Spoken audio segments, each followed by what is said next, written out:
And so I'm going to be the person who is tapping people on the shoulder and saying, "Oh, I see something in you that you don't see."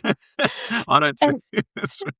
and so if I haven't developed a relationship with people, I can't really ask that question or say that to them and plant those seeds with them. But also, I need to have seen their progress and see what they do and how they behave. And that's something you can only do from one-on-one style of relationships.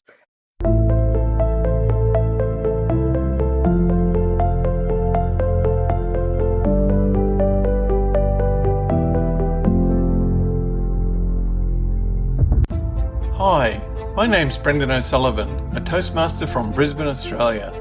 Welcome to my Toastmasters World Tour podcast.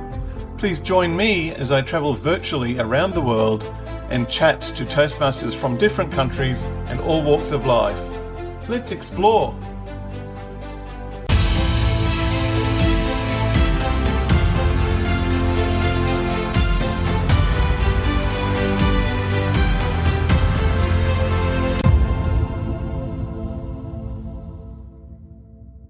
For this episode of Toastmasters World Tour, we travel virtually to Cairns, Australia, the region being famous for the Great Barrier Reef, which is the world's largest coral reef system and one of the 7 natural wonders of the world, the Daintree rainforest, and unique fauna such as crocs, cassowaries, and tropical fish and birds.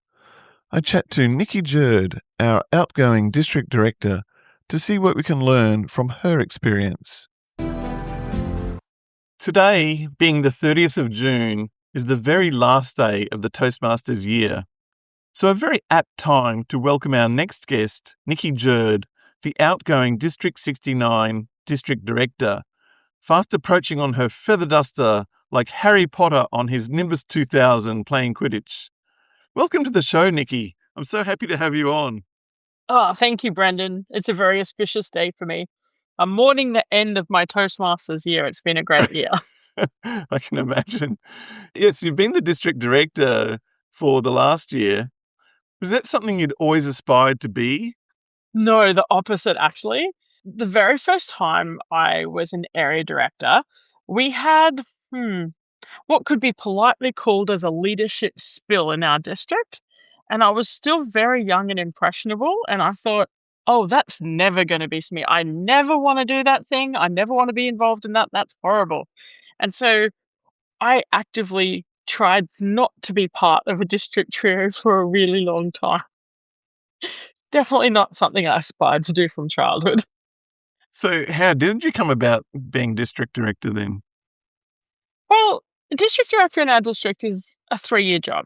So you start as a club growth director, then you do program quality director, and then you do district director. And I think about half the districts in the world work in that way, that you run for election as club growth, and then you're a shoo-in for the other two. Nobody stands against you. And about the other half has contested elections at each level. So in our district, once you run for club growth director, you know you've got a 3-year job.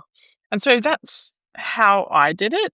I went through a period in my own club post-COVID where I was one of only 3 members that remained. And I had this inkling to myself, if I can rebuild our club, then I could run for club growth.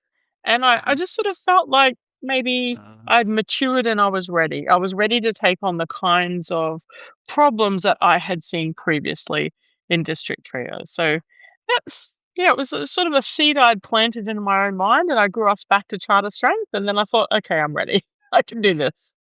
Awesome. And you're glad that you took the plunge and did that? Oh, I'm so glad. It's been the best 3 years ever. I've had 3 wonderful trios that I've been part of. This year's definitely been the best. I've worked with 2 other amazing people. So Alex Smith, our program quality director, and Shubhi Chatterjee, our club growth director. Shubhi has a bundle of energy and is just an absolute pleasure to be around. She challenges ideas. She's got a very youthful vibe as well. So she thinks quite differently to many of us. And Alex and I have developed a really beautiful brotherly-like relationship, and we're really fond of each other. In fact, last year when Lou Cervetto was the district director, Alex and I called him Dad. Wow.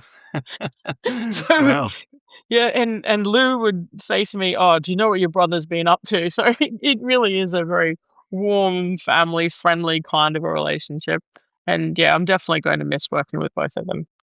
So it sounds like the relationships have been the greatest part of the job.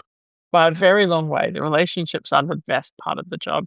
And I think perhaps it's easy for district trios to really get into the admin side of the role. It is a very admin and time intensive role from that perspective. But getting out there among your district and meeting everyday members is the joy of the role. And as I move into immediate past district director, those relationships become even more important because my job for the next 12 months is on the leadership succession of our district. And Mhm. so I'm going to be the person who is tapping people on the shoulder and saying, "Oh, I see something in you that you don't see."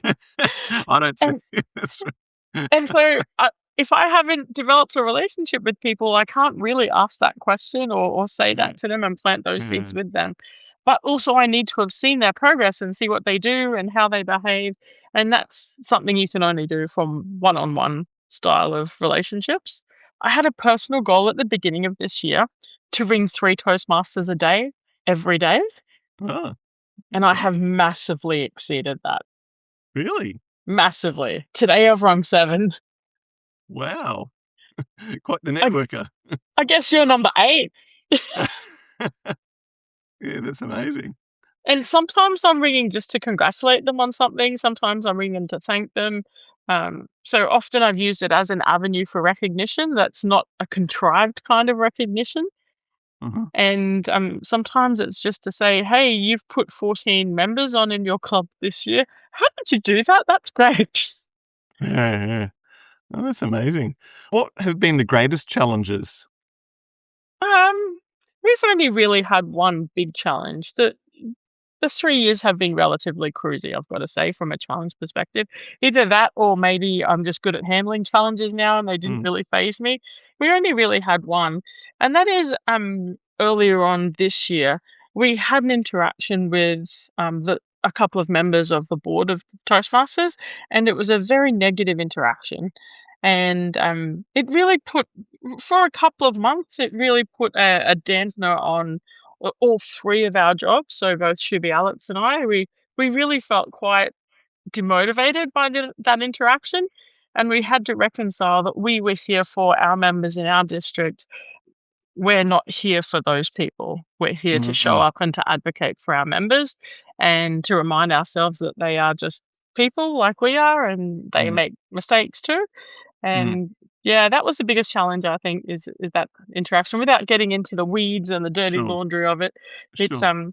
I feel like sometimes people who are in positions above us, we really look up to those people for leadership guidance, and we Yeah.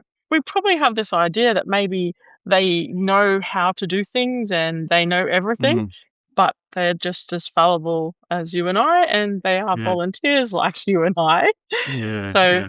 so yeah, reminding ourselves of those things was really important. Sure, I guess it'd be naive to not expect somewhere along the way that it's inevitable that, the more human interactions you have, there's going to be disagreements or not seeing eye to eye with some people. I think so.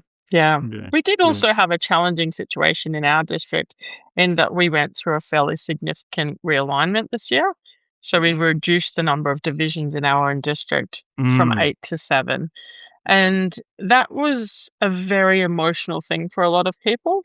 And I'm arm's length from the committee that decides that, mm, and reminding myself that I'm neutral in this and it's my mm, job to listen to both sides and advise mm, both sides as neutral as I can mm. while still trying to get the best decision for our district.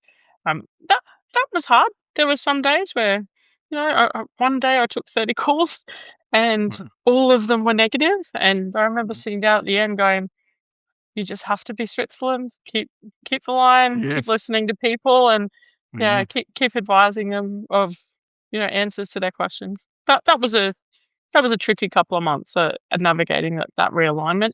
Realignment all over the world always is very emotional. Doesn't matter where it Yes. is. Yes. I wasn't part of any of that except for sitting in on the final decisive meeting as a witness more than anything. And Switzerland is the word I was so impressed with. how you remained calm amongst a lot of emotion that was involved, which is, understandable, but I thought you were incredibly professional. Was super impressed, and it was a real model for people on how to handle those situations. So well done for Oh, that. thank you. That's very kind of you to say. That No. I had thought through that meeting of how it might go in a couple of different ways. And so I had prepared for lots of different scenarios, including what happens if somebody votes me out of the chair? What is the procedure? What do we do in that situation Mm, if they didn't like my decision? So, yeah, it was I was pleased with how that meeting went. People were very respectful in their dialogue, and mm, yeah, I think that's testament to um, the shape that our district is in. Is we do have good relationships with each other, and we do have very long term members. Our district has good retention across the world, mhm. and yeah, but people don't like to step on each other. They're going to see them again soon. You're gonna face 'em again. Is there anything else that was unexpected about the role other than the challenges you've already mentioned? Look, over the past 3 years, I would say something that has surprised me the most is that as a trio, we interface a lot with the corporation of Toastmasters International. So they have, I think, about 120 staff in Denver, in Colorado. Mhm, And we do interface with them a lot. For maybe most of the last 3 years, I would say that I would have sent them a daily email about something. And sometimes that's member advocacy, sometimes it's bugs or problems with their system, sometimes they haven't processed stuff. And what we have found as three different trios is that they are not a particularly innovative corporation. So we still do a lot of things with paper. We work mm, in mm, US dollars. So here in Australia, we're not US dollar people, we're Australian dollar mm, people. And they are slow, very slow. And part of that slowness, I think, is just their lack of innovation. mm. We have a little saying, Toastmasters doesn't like our money because it's hard to pay them.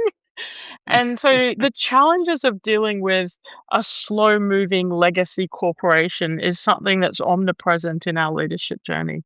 It really has been something that we talk about a lot and it frustrates us a lot as well. Often the answer to something is no, not yet, never. We're probably never going to change this. And Mm, some of the challenges we've experienced in my 3 years is we had a major membership increase. So we went from I think $45 to $60 US for our membership. mhm, yeah, And another one is they made some major changes to pathways, which makes it more challenging to finish a path where mm, you're in a charter strength club. There's restrictions now on those levels. mm, And these have had quite a lot of membership opposition. mm, So not just those two things, but 1,000 other small things as well.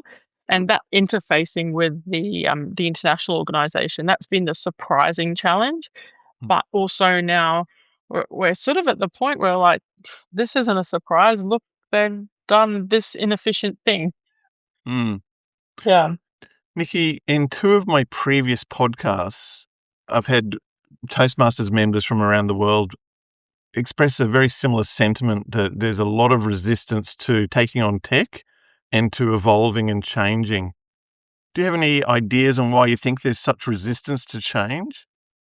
I don't think it's resistance, honestly, Brendan. I think it's that they are a large organization with legacy systems, and those legacy systems have a lot of time to change them and a lot of cost to change them. And right now, the organization is in a membership freefall. We've been losing members dramatically since COVID. Last time I checked the figures, that they're losing about 3 million a year, Mm, and there's about 17 million in cash reserves. So we can't continue along that trend as an organization, but my guess is they really don't have the cash to fix a problem that we have right now. And they're in a bit of a holding pattern until the membership improves. Whether or not it will improve, I'm not really sure. We look like we're going to be down about 600 clubs across the world this year. So it's still a pretty dramatic shortfall on the previous year. So my limited understanding is that two things kind of impacted membership in the past, and some of this was before I was around. One was there was a bit of resistance when the paper-based pathway system changed to digital. I think some of the particularly more senior members weren't so fond of that. But then, of course, COVID was a major impact when people couldn't do face-to-face, and some clubs only survived because they went online. Now that we've moved past COVID, is there anything impacting why the memberships continue to decline, in your view? I think it's a little bit complicated, but the way I see it is that once upon a time, we brought our friends to Toastmasters with a lot of enthusiasm, and our longer term members don't do that as much as they used to. And partly I think that's because they are quite frustrated with the system. I don't think many long term members get much out of Pathways. It's really a beginner's platform. It's not for our long term advanced Toastmasters. Mm, And if you're not seeing benefit yourself, you're sort of going through the motions as an obligation, you're less likely to rave about it to someone else. mm, I think COVID really disrupted our lifestyle. We're not the only membership based organisation that's had a big free fall. Rotary mm, also has had the same kind of issue. mhm, And um, while I think it's complicated, just about all of our members find out about Toastmasters from another member. We are a word of mouth virus mm. that isn't as catchy as it once was. Yes. Yeah. So yes, the impetus for me to tell another person about Toastmasters depends on my happiness, my level of Mhm, joy, my genuineness around I want to share this with other people. This has been a great benefit to me and I want other people to experience it.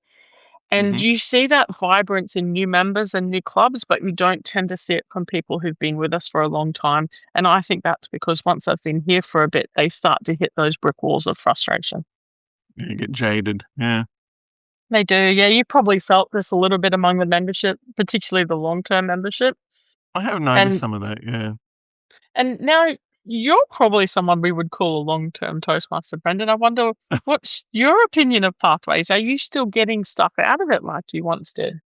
Oh, I must say, as much as I do think changes can be a great thing, not all change is great, and I haven't found the new system as intuitive to navigate, and also, yeah, I totally resonate with what you were saying before. When I first started, those initial levels 1, 2, and 3 were super beneficial. You know, they would talk about vocal variety, all those sort of things, and once I got into the higher levels of the pathways, I found it being a doctor and not in the corporate world, not doing sales meetings, a lot of those projects, I'd go through one after the other and see it was very prescriptive and it was hard to find things that were relevant to my life. So, yeah, I found that quite difficult. And probably like me, I'm going to guess and go out on a limb a bit here. You still feel a lot of energy at your own club, as in that's where the magic is, where the enjoyment is, being face Yeah. to face, delivering in front of your Yes. people with your people. Yes. I still Yes. love that part as well, but that's Yes. definitely not anything to do with pathways. Yeah, exactly. So pathways was great, level 1, 2, 3. Then you Mm. take on another path. So the higher levels I found too prescriptive, very difficult. Eventually found ways to do it, but there's many projects that just are not relevant to me at all. So then you take a second path, and suddenly you're doing those path 1, 2, and 3 again. I guess repetition is a good thing, practice is a good thing, but it does become a bit rinse and repeat. So, Mm. yeah, I found definitely what you're saying is correct. I've got a lot less out of it. I keep thinking I should go back and do more. And I've got sidetracked into this podcasting now, and that's taking up a lot of my time and energy. But yeah, Yeah. it's the relationships with people that really bring you back, and just the interactions and hearing each other's speeches that are fun, rather than having to tick all these boxes. I don't know. I don't get as much out of that as I used to, I guess. I will say one of the frustrations I've raised with the corporation is around the new paths that they put online recently. So one of them was the Ralph Smedley original manual, the basic training to Toastmasters, but also this same concept has been a problem in other paths as well. And that is that they are not mobile friendly. as in they're not built for the Right. mobile experience. Right. Yeah. They're sort of mobile compatible at best, but they're Yeah. not very usable on a Yes. mobile. And in our district, we have a sizable division in Papua New Guinea. So we have it's our biggest division. We have about 200 Mm-hmm. members in Papua New Guinea. And in Papua New Guinea, 4% of people own a desktop computer. And Right. so Right. that means the mobile version is imperative for them. Yep. But that's not just a stat that's here in Papua New Guinea, that's a developing country stat across the world. In most developing nations, it's less than 10% that have a desktop computer. Mm. And so I feel like as an accessibility thing, that's really important to our future growth. It's certainly our district's biggest growth area. Mm. And we know that in India in particular is a high growth space for Toastmasters, and it's a similar statistic over there with a lower rate of desktop computers and a higher rate of mobile phones. So I feel like this is sort of a basic accessibility technology that I've hit a brick wall on trying to advocate in that space. Sounds like a sort of a self-fulfilling prophecy, almost like if you don't have the funds to get with the tech and get with the times, then maybe you're losing more people because you're not embracing that. Yeah. Now, our CEO has been in place for a long time too. I think this might be his 25th or 26th year. And I would say he's probably close to retirement. A new CEO likely would make fairly dramatic changes across that space. And so I think coming soon, we're probably going to see our organisation change shape as a new CEO comes on board.